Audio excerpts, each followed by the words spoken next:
Les amygdales sont des organes que l'on appelle lymphoïdes, c'est-à-dire qu'ils servent à développer l'immunité pendant l'enfance.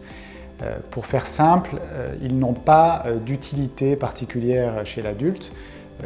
Il existe différents organes lymphoïdes tout au long du parcours des voies aériennes et digestives qui vont remplir les mêmes fonctions.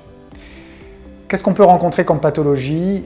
Il y a deux grands types de pathologies. Les pathologies infectieuses, ce sont les angines, bactériennes ou virales, que l'on rencontre aussi bien chez l'enfant que chez l'adulte. Et les pathologies liées au volume de l'amygdale, c'est-à-dire que ces amygdales vont tellement grossir qu'elles vont venir obstruer les voies respiratoires et gêner l'alimentation et donc la respiration, provoquant parfois des ronflements et à l'extrême des apnées du sommeil. On est assez démunis sur le plan médical pour traiter ces problèmes de manière assez simple.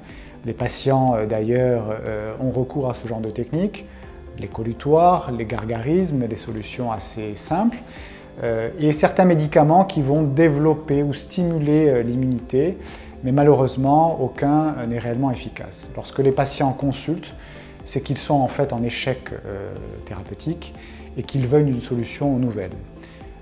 La solution, elle est souvent chirurgicale, mais il existe différents degrés dans la chirurgie.